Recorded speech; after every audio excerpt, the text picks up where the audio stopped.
મારા પપ્પા સભામાં બેઠા છે, મારા બાપની સોગંદ અને ડોક્ટર ભીમરાવ બાબા સાહેબ આંબેડકરની સોગંદ. નક્કી કરો તારીખ અને સમય. હાથમાં ડબલું લઈને મોદીના નામ ઉપર કૂછડો મારવા પેલા સ્ટેડિયમ ઉપર ના આવું તો મારું નામ બી જિગ્નેશ મેવાણી રહે.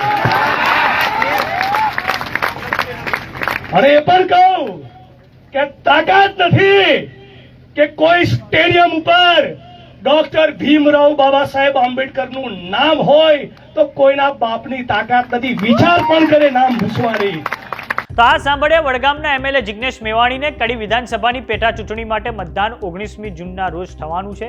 આ માટે જિગ્નેશ મેવાણી પ્રચાર કરવા માટે ત્યાં પહોંચ્યા હતા, જ્યાં તેમણે જાહેર સભાને સંબોધન કરતા કહ્યું છે કે આ મંચ પરથી કહું છું કે આવો નીતિનભાઈ તારીખ અને સમય નક્કી કરીએ. મારા પિતા સભામાં બેઠા છે, તેમની સોગંદ ડોક્ટર બાબા સાહેબ આંબેડકરની સોગંદ.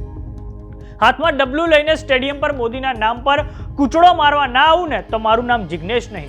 ડોક્ટર બાબા સાહેબ આંબેડકરનું નામ સ્ટેડિયમ ઉપર હોય તો કોઈની તાકાત નથી કે તે કાઢી શકે, દલિતો ફાડીને ખાઈ જાય. નીતિનભાઈ, તમારું જમીર કેમ મરી ગયું છે? સરદાર પટેલ અમારા હતા ને અમારા જ રહેશે. તો આ સાંભળો વડગામના એમએલએ જિગ્નેશ મેવાણી શું બોલ્યા છે. અને આ સભામાંથી કહું છું, આ મંચ વતી કાવો નીતિનભાઈ તારીખ અને સમય નક્કી કરીએ.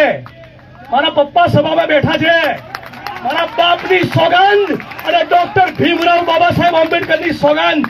નક્કી કરો તારીખ અને સમય. હાથમાં ડબલું લઈને મોદીના નામ ઉપર કૂછડો મારવા પેલા સ્ટેડિયમ ઉપર ના આવું તો મારું નામ બી જિગ્નેશ મેવાણી રહે. અને એ પણ કહું કે તાકાત નથી કે કોઈ સ્ટેડિયમ ઉપર ડોક્ટર ભીમરાવ બાબા સાહેબ આંબેડકરનું નામ હોય તો કોઈના બાપની તાકાત નથી વિચાર પણ કરે નામ ભૂસવાની. ફાડીને ખાઈ જાય દલિતો.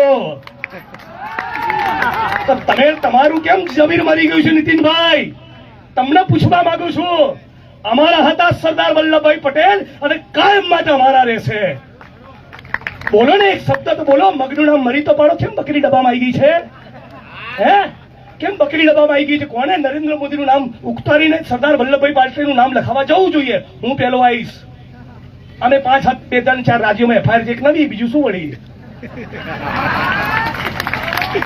મહેસાણા જિલ્લાની કડી વિધાનસભા બેઠક પર જોરદાર રીતે જંગ જામ્યો છે. આ જંગ ત્રિપાંખ્યો છે. કોંગ્રેસે રમેશ ચાવડા, ભાજપે રાજેન્દ્ર ચાવડા અને આમ આદમી પાર્ટીએ જગદીશ ચાવડાને ટિકિટ આપી છે. તો હવે તો 23મી જૂનના રોજ ખબર પડશે કે કોણ કોના મત કાપીને વિજયી બને છે. તો આ બાબતે જે પણ અપડેટ હશે અમે તમને આપતા રહીશું. જોતા રહો જમાવટ. જો તમે અમને યુટ્યુબ પર જોઈ રહ્યા તો સબસ્ક્રાઇબ કરો. જો તમે અમને ઇન્સ્ટાગ્રામ અને ફેસબુક પર જોઈ રહ્યા તો ફોલો કરો. નમસ્કાર.